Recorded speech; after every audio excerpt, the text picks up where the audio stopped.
So this is for you guys that are also watching us from home. We just finished watching a video about some marriage fraud that a lot of people have been committing. But I came across this video a long time ago, and I think you also brought it to my attention.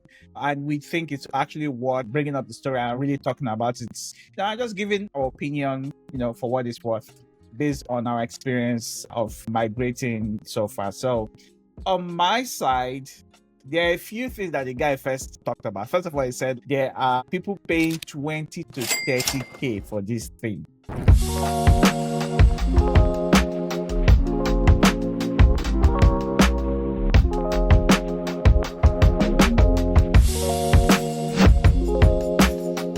As in 20 to 40K, bro. $1,000 for this thing. In the US, I think people who live below poverty line, they earn about maybe 12 or 15K or so per year. So that is a lot of money for them. Oh, yeah. Maybe, let's imagine that they are going to split it through administration. Let's even say they are paying them 5K. That's money someone will make in like 5 months or so. Just make it work like that. Think about it, 20K. Low income individual, somebody who is below the poverty line, is earning less than that per annum after tax. Yeah. And he's going to get it cash. Exactly. So, I mean, 1 year, he just needs to marry, like you said. On paper. You just marry on paper. That's it. I don't even know how the whole thing works. For me, that's the amount is mind-blowing. It's all mind-blowing. At least this specific individual or group that they caught have already made up $4 million in this business. I'm like, how are people making that much money? It's crazy. Where did they find their clients? I don't know. Remember, the first time I actually heard about this, I didn't really know about it. It was when I was living in Berlin. And that was when I wanted to get married. And I found that it was extremely difficult to get married in Germany. There was just so many hoops that you have to jump through. You have to wait for this. You have to. When I was speaking to my boss about it, I now explained to me that it's actually due to the huge amount of marriage fraud that Germany has experienced. So they now put all these barriers in place. That the barrier is even high for even Germans themselves. Yeah, because it's for everyone trying to marry US citizen. Like you just mentioned Germany. I understand in most first world countries you have marriage fraud. I think we have a clip that we're going to show about people that are arrested. From everywhere around the world, people commit marriage fraud. Yeah. And you need the locals to commit marriage fraud. So the Americans are part of this marriage fraud. The Germans, are, like you mentioned, are part of the marriage fraud. So someone below the food chain gets that kind of money just for marriage fraud. I only guess of people that have that kind of money to be able to pay. I think there'll probably be very few legit people. I think it's probably people that make their money legally. There'll be very, very few legit people that will say, I want to go and burn like 20K in the US just to get citizenship. Because imagine, if you have 20K to burn and you're a business person, let's say you legally earn the money, why would you want to just burn that money to become a US citizen when you can continue to make the money in your country? Hey, so what you just said, you'll be sure that people will pay that. Bro, they just said that the group have made up to $4 million. What are you talking about? People are paying. Yeah, I'm not saying that people are not paying. I'm just saying that the people who pay, how they make their money. People. Of course, I get what you mean. Like people below the food. I mean, it's not you and I. We don't have trading that 40,000 to go and pay somebody for your citizenship. You get? I'm saying. But there are people who have 20K. Take for example Nigeria. There are a lot of people who have 20K just lying around. I don't know any one person who is wealthy in Nigeria that is looking to go and pay for citizenship in the US. Not one person. So people who come here as students, for instance. Yeah. That's about the cost of their school fees. Yeah. So after school, they raise same school money again. They probably spend that kind of money. There are people who have saved up money, worked, earned money, and they're trying to move. And sometimes people are stuck in the process. There are people who come on a tourist visa to the US who are stuck, who wants to stay. And so they are presented, obviously, with this kind of situation. Of course, they will compromise. Some will find a way to raise the money. And I'm sure maybe it's not all up front because I don't know. I'm just assuming that it's going to be like a staggered payment because, for instance, I am an American citizen. While I'm thinking, well, I have a deal, you give me the 20K to marry you, I will just bolt with the money.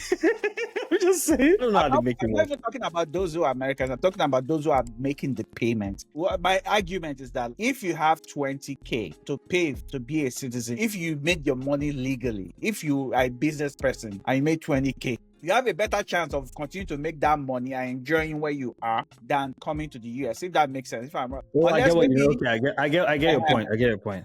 unless maybe you have a business case, which I don't even see the business case why you will not go through the legal route, because there are actually legal route that you can go through to be able to bring your business to the US, instead of paying somebody to say, you want to get married to them. That's the kind of thing I'm thinking about. Even students, I still know a student that is still trying to get a job. They are not looking to pay someone 20K. I know a student right now, a Nigerian student. We worked together when I was in Nigeria. When he moved here, then we got in touch. He still tells me, he's still trying to get a job. He's working. He hasn't gotten the kind of job that he wants. He graduated from tech, but he's still trying. Not like he's now looking for someone to go and give 20K to. If the guy has 20K, the guy will use it for his own benefit. I get the way you see it, but I also think that people can be desperate, and they probably have thrown all their eggs in this basket of living, remaining and pursuing the American dream. And if it will cost 20K to 40K to achieve that, some people will take that step and think that's the best step. So I think that's the way I see it. Yeah, for those who are in the country illegally, that's why I'm saying that there has to be something illegal about it. If you are here legally, it's illegal, that's why people are getting arrested. No. Yeah, that's even what I'm saying. If you're already here illegally, you're already committing a crime. That's even a different category. I'm talking about those who are outside the country, who are paying this money to come here. Those are the ones that I'm talking about. Those ones, there's no way they can be saying that, you are making all your money, you have 20K somewhere. You're outside the United States, and you know how much things cost in the US versus your own country. You know, so you want to go and give some. I even know another business player. I spoke with a person recently, and I think probably it's related to this group. That's a friend of a friend. Someone distant was telling him it comes across a lot of travelers, works at the airports, and it deals with a lot of businesses at the airport. So that's how he was able to come across this person who tells him, if you give him like in 20 million naira, like in naira, I don't know how much that is in dollars right now, that they'll be able to do this kind of thing for him. So he now called me and was asking me about it. I said, Ross, please don't do it. This is completely illegal. They may make it sound like it is legal to you because you don't know anything about American immigration, but this is completely illegal. Please avoid it. It's difficult for you to be able to find someone who is willing to pay 20K. Of course, if you are here illegally, you're already desperate. You say, okay, fine, like let me pay this installment, whatever, and then, I'll eventually get the documents that I need to be able to remain in the country. But all of those just stresses the hell out of the system. They said they've already voided about 100 marriages. The ones that they currently found, they're probably going to find more. And this report was released like 3 weeks ago after the Trump administration was sworn in and USCIS started clamping down on illegal immigration. And then 10 foreign nationals have been arrested already. So you didn't go into details, but I think the 100 people are those that they saw the application was fraudulent, and there's nothing that they can prove to say that it's not fraudulent. And the 10 people are those that are actually already here to claim immigration benefit. But you talked about the video that we're going to share about people getting arrested. So let me get that. These arrests mark a critical milestone in our broader effort to dismantle a criminal network undermining our nation's immigration laws. Federal agents announced the takedown of a multi-state marriage fraud operation. Just hours ago, this footage was released capturing people being taken into custody right here in Baltimore. Good afternoon, everybody. Thank you for joining us on this Friday. I'm Mary Bubala. And I'm Kai Jackson. Fox 45's Alexa Ashwell was there for today's announcement. She joins us live with how investigators say they uncovered the scheme in the first place. Alexa. Yes, Kai, Mary, we're told this was the result of a years-long investigation with 4 American citizens working as the ringleaders of this operation. Morning. Newly released video by U.S. Citizenship and Immigration captured federal agents arresting 10 foreign nationals who they say came to the Baltimore field office to fraudulently obtain a marriage license. The men all taken into custody during their interviews. The aliens who tried to defraud the American people yesterday left our office in handcuffs. The message is clear. Do not engage in marriage fraud. The agency sharing video of the arrest while announcing the takedown of a marriage fraud operation they say has been under investigation for years. Coined Operation Bargain Brides, investigators announced indictments against 4 ringleaders, all U.S. citizens who were taken into custody last month. Individuals who recruited, enticed, and groomed U.S. citizens, encouraged them to enter into fake relationships and fraudulent marriages, and submitted false representations to USCIS to unlawfully obtain immigration benefits. Investigators said these 4 ringleaders weren't just grooming U.S. citizens in order to coordinate marriages, rather profiting significantly, charging foreign nationals up to $40,000 for arranged unions and generating upwards of $40 million in illicit proceeds. The 4 ringleaders who collected millions of dollars for arranging fraudulent marriages have been arrested and face serious criminal charges. We also prevented more than 120 aliens from illegally obtaining green cards. Wow. I didn't see this video. $40 million. I thought it was 4 million. I thought I had 4 million. $40 million.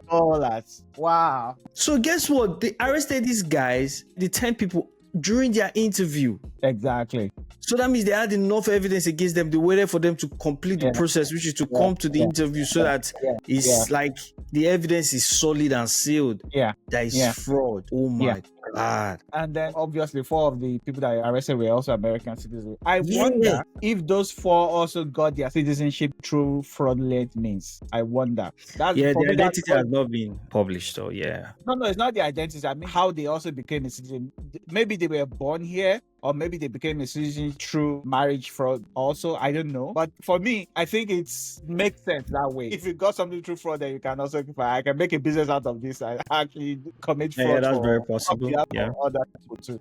So that's one way of thinking about it. But obviously, I know that a lot of people who are even born here, regardless of the race, they've all been caught in different immigration crimes. Personally, I respect country laws wherever I go. I've lived in multiple countries. That's actually one of the reasons why I'm able to live in multiple countries and safely travel without fear, because I respect the laws and I try to obey everything. And that's exactly what I'm going to advise you. If you're watching today, please don't do things like this. We have a saying, every day is for the thief, one day is for the owner. So, and you don't want to be the thief that is caught on the day that the owner catches you. So try to avoid it as much as possible. There are many pathways, many legal pathways to immigration. I think we already worked on a video also. Please check out our previous video about how you can actually be a citizen even on the same day. Even if you are in the United States illegally, you can still become a citizen as fast as possible. We'll leave a link for that. Please avoid all of this. It's not worth it at all. But for me, that's what I wanted to share about the video. Precious, what about you?